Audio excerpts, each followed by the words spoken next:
mines is just a huge blow. Luxury is so far behind right now. And the only thing he has going for him is that he's having to play kind of turtle terrain. He's having to bunker in here. Another group of hits to getting another group of missiles hitting those. And here's now Fantasy is doing. I'm sorry, Luxury is doing what he should have done before. I think.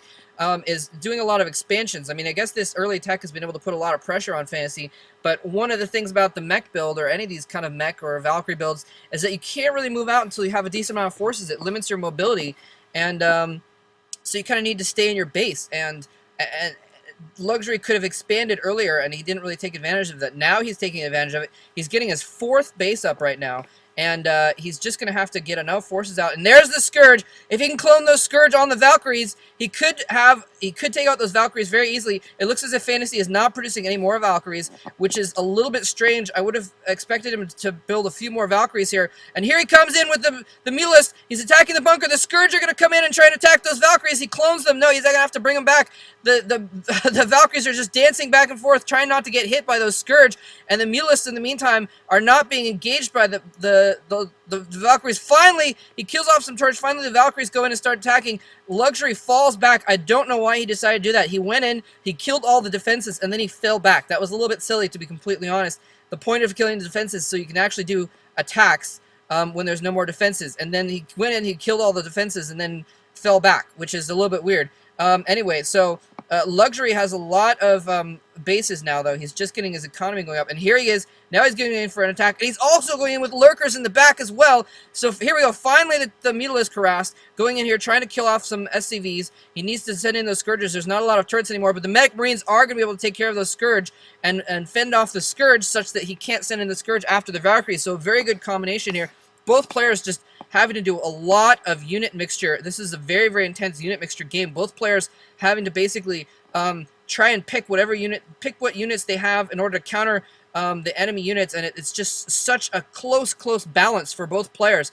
You know, if there's Scourge in there, he needs to have the Medic Marines to deal with the Scourge and the Mulists to protect the Valkyries, and the Valkyries there for the Mulists, and he needs Scourge to take care of the Valkyries. It is such an intense micro battle here. These players are really being taxed at this point. They both have to really concentrate on microing more than one unit at the same time, and it's really difficult to do that. And so we're seeing some really top-level play from these guys right now. And here he is. He's now broken down those temples. He's coming in with lurkers in the back. He's using the Mulist. Oh, he goes in. The Valkyries are attacking the Mulist, but he's going to get or surround on them and try and drive them off. Lurkers coming in here. The Mulist coming in. Scourge coming in to take out the Valkyries. The Valkyries are concentrating on the Mulist, and the Valkyries go down. The Mulists are going in. They're trying to kill off the tanks so that they don't kill the lurkers. Some of the lurkers are still alive. Just 2 lurkers are still alive. The Medic Marines killed off almost all the lurkers along with the tanks, but 2 lurkers survive.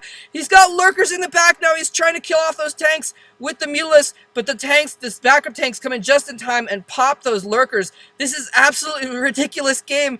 Fantasy coming in now doing some Mulist harass. Now that he's gotten rid of a lot of the Medic Marines and a lot of the Valkyries, he's able to do some regular Mulist harassment. And the key here, I think, is that, again, Fantasy is being held in his base, and Luxury has gotten 4 bases up and running here. So even if Fantasy manages to hold this off, he's gonna be in trouble in the long run. Another Valkyrie is out now. He's gonna have to deal with that Valkyrie now. Oh no, he needs to watch out. He's gonna lose all of his. Oh, he picks off the Valkyrie with just Mutalists alone. I know that he has more Scourges around, so he could have used those as well, but. A random vulture out trying to pick some stuff off, and Fantasy, I think, knows that he's kind of on the ropes here. He knows that he's gonna have to try and do some harassment, try and get back and kill at least one of Luxury's bases at this point. Luxury looking stoic, Luxury looking completely confident, and Fantasy looking a little bit alarmed at this. And now Luxury getting in with the two group Mutalist harass, going in with one group of Mutalists at the north and one group of Mutalists at the south, and Fantasy only has 1 Valkyrie. He can't split his forces right now. His Valkyrie is attacking the forces at the south, and the ones at the north are not attacking at the moment, though. And he takes a lot of damage there. Those Mutalists took a lot of damage. What I'm assuming is that Luxury is probably building up some other force, probably more lurkers or something for a frontal assault, or he may try and bring some more lurkers in the back or something like that. I don't think he's going to win with just these Mutalisks alone, but looking around at Luxury's bases, he doesn't appear to have an army. He doesn't appear to have a backup army, so he may actually be going all in here. He's got a really good economy, but I don't know if he's building up another army right now. It looks like I can't see any clumps of blue on the minimap where he may have another army. at any point. Hopefully he's at least teching up. Here come the Valkyries. The Valkyries go down to Scourge. The Valkyries get Scourged. Oh, no. Oh, man. Fantasy really needed those Valkyries because Luxury has a ton of Mulisks, an absolute ton of Mulisks, and I think this is pretty much GG at this point. From this point on, Fantasy has such control of the map. He has such control of the game. I'm sorry, Luxury has control of the map. I think I might have just said Fantasy. And here comes a ton of Mulisk Scourge taking off the Valkyries, and 2 entire control groups of Mulisk coming in and just rampaging their way through the Mech Marines, rampaging their way through everything. There is just so much Glaive Worm in the area that you cannot even see the units popping out of those buildings. They're just dying so quickly at the barracks right now. Another Valkyrie pops out. It's going to get a few hits off. Scourge are there to save the day immediately, and Fantasy is going to go down in this first game. Luxury has nothing left that he can throw at Fantasy right now. He's just got a ton of Mulisks, and he's not having a backup army, but that does not matter. He doesn't need anything else. Just more. Look at this. Tons of Mulisks. He's just macroing 100% Mulisks and A-moving. He's just A-moving. There's like more Mulisks.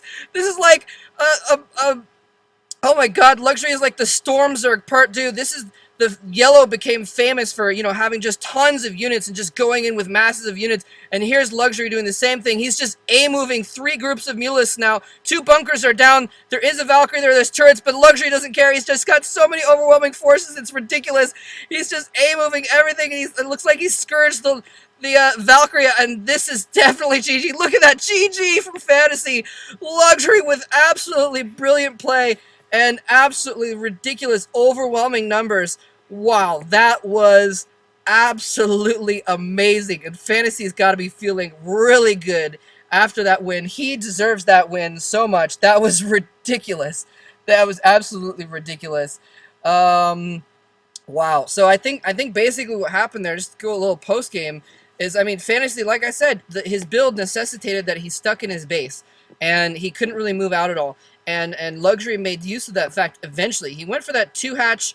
That was really strange. He went for like 2-hatch Muta Lurker. I mean, that's like the most low econ thing you could possibly do because you're spending so much money on tech and you're not spending any money on economy at all. He went for 2-hatch Muta Lurker, and the Lurkers even died to some spider mines. And then he had to just fend off.